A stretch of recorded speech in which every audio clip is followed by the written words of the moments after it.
Dans le tutoriel d'aujourd'hui, on va créer un effet de parallaxe dans After Effects.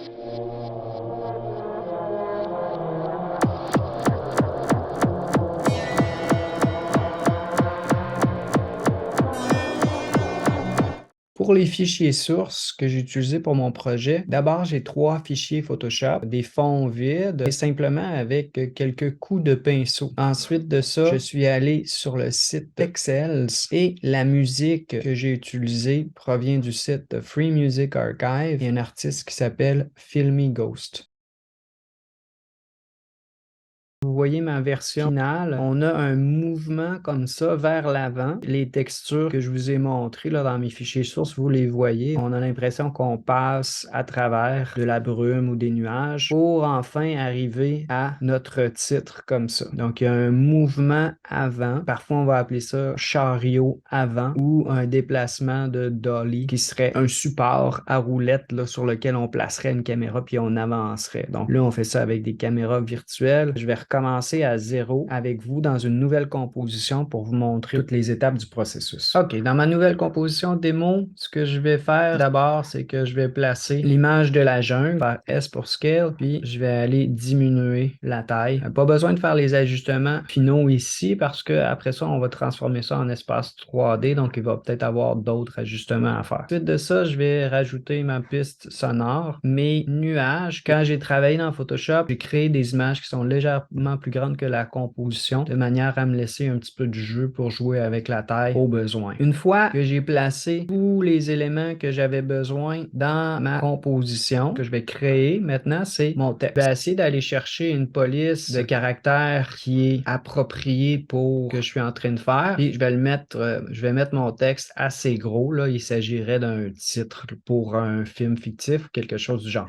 Je vais aller créer une animation de texte là-dessus. Effet et paramètres prédéfinis ici. Je vais aller chercher les animations prédéfinies de texte, prendre l'animation prédéfinie, puis je vais la glisser dessus. L'objectif de mon tutoriel, ce n'est pas de vous parler des animations de texte. Vous pouvez aller les essayer par vous-même. Celui que j'ai fini par choisir s'appelle console de machine à écrire et à curseur clignotant. Maintenant, je vais afficher les colonnes d'options dans ma timeline. L'option qu'on veut cocher pour mes calques, c'est la 3D. Donc, je mets tous ces éléments-là en 3D. Ce que je devrais voir apparaître si je suis cliqué sur l'un ou l'autre des calques, c'est notre espèce de widget X, Y et Z, rouge, vert et bleu, qui nous indique que maintenant, on travaille dans l'espace de 3D classique. Pour avoir un effet de profondeur, ce qu'on va avoir besoin, c'est l'axe Z. C'est ça qui va donner l'impression qu'on vient vers le spectateur puis qu'on s'éloigne. Je vais aller décaler tous mes éléments sur l'axe des Z. Donc, si je fais P pour position, lorsque je mets une valeur qui est négative, je vais me rapprocher du spectateur dans l'espace Z. Donc, je vais aller faire ça pour mes différents nuages. Je vais aller sur le texte, je vais faire P pour position, puis je vais l'éloigner. Donc, dans ce cas-là, c'est une valeur positive. Même chose pour la photo de la jungle, je fais P, puis là, je vais mettre une valeur positive. Et les chiffres que vous avez à mon écran, ça n'a pas besoin d'être les mêmes. L'idée, c'est qu'il y ait de la distance comme ça. Comme on a vu dans d'autres tutoriels, qu'est-ce qu'on va aller faire pour mieux voir ce qu'on est en train de faire, c'est je vais aller passer de une vue à deux vues, ajuster cette vue de travail-là à une autre vue. Par exemple, vous pourriez choisir une vue du haut, la vue personnalisée, ajuster le zoom aussi. Et là, à ce moment-là, je vois bien chacun de mes calques dans l'espace Z. Vous le voyez apparaître dans caméra active qui va être mon rendu, puis ma vue de travail ici à gauche. Est-ce que je peux déplacer les éléments puis les décaler? Que je vais envoyer l'image de jungle vraiment loin à l'arrière. Même chose pour le texte. Si jamais mon image de jungle, je l'ai envoyée tellement loin que les côtés sont coupés comme ça, ben à ce moment-là, vous pouvez rejouer avec l'échelle pour s'assurer qu'on a vraiment l'image qui couvre de la gauche jusqu'à la droite. Je vais juste aller voir dans ma vue de travail la vue d'en haut et à ce moment-là, je vais dézoomer un petit peu pour être capable de voir mes différents calques. Là, ici, je vois mon texte. Ici, je vois mon image. Maintenant, ce que je veux faire, c'est que je vais me créer une caméra. Et cette caméra-là va s'avancer dans cet espace-là. Puis c'est ça qu'on pourrait appeler chariot avant. Donc, imaginez-vous une caméra qui serait sur un chariot qu'on pousserait vers l'avant, passerait à travers la scène. Je vais aller à calque, nouveau caméra. Pour la caméra, je peux laisser les valeurs par défaut. Donc, j'ai une caméra à 2 nœuds, 50 mm.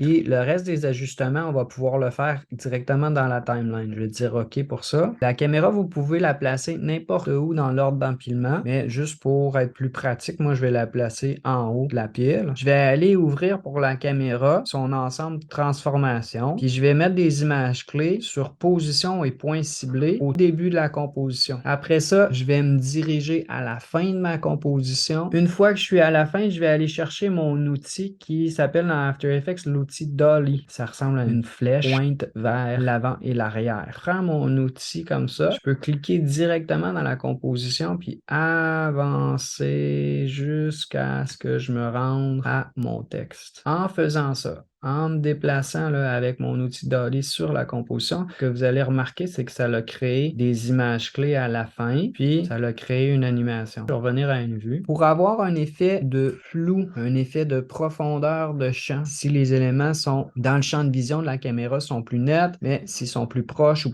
plus loin, ils sont un petit peu plus flous, ce qu'on va aller faire, c'est qu'on va aller dans les options de caméra. Je vais aller activer la profondeur de champ qui est à non par défaut, je vais le mettre à oui. Ce que ça va faire, c'est que ça va ajouter du flou. Si jamais vous trouvez qu'il n'y a pas assez de flou en dessous de profondeur de champ, vous avez ouverture, puis plus vous jouez avec l'ouverture, plus l'effet de flou va être accentué.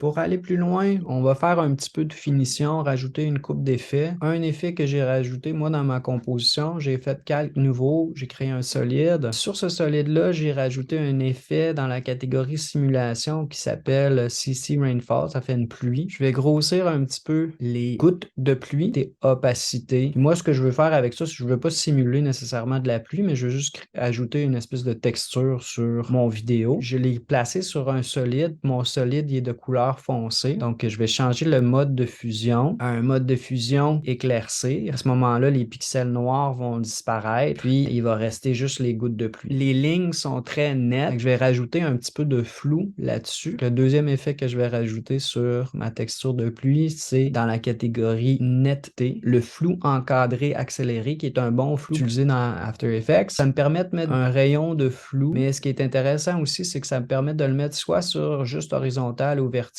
Puis moi, mes gouttes, je vais juste les mettre flou à la verticale de manière à créer des longues lignes comme ça. L'effet que je vais rajouter, je vais aller faire un nouveau calque d'effet. Ce nouveau calque d'effet-là, ça va appliquer des effets sur toute la composition au complet. Je vais mettre deux effets. Je vais commencer par rajouter du bruit. Si j'augmente la quantité, là, vous avez une espèce de texture RVB qui est ajoutée. Ensuite de ça, un deuxième effet que je vais aller dans esthétique, puis je vais aller chercher CC vignette, un effet de vignette, c'est-à-dire que c'est plus foncé en périphérie, plus clair vers le milieu. Ça va aider à amener les yeux de la personne qui regarde la composition vers le titre. Mon texte, je vais aller ajouter quelques effets dessus aussi. CC Burn Film. Ce que CC Burn Film va faire, c'est rajouter des points noirs comme si c'était une pellicule de film qui brûlait. Je vais ajouter la quantité de burn un petit peu et je vais animer une propriété qui s'appelle Random Seed. Je vais aller au début de ma composition, je vais activer le chronomètre, je vais aller à la fin de ma composition, puis je vais mettre un nombre beaucoup plus grand. Ça dépend de la vitesse que vous voulez que ça bouge, mais moi je me suis arrêté à 40. À ce moment-là, vous avez un effet de clignotement sur le texte. Dernièrement, je vais aller ajouter un effet dans la catégorie esthétique qui s'appelle contour brut. Il y a beaucoup de réglages, par exemple la complexité, la bordure, l'échelle, etc.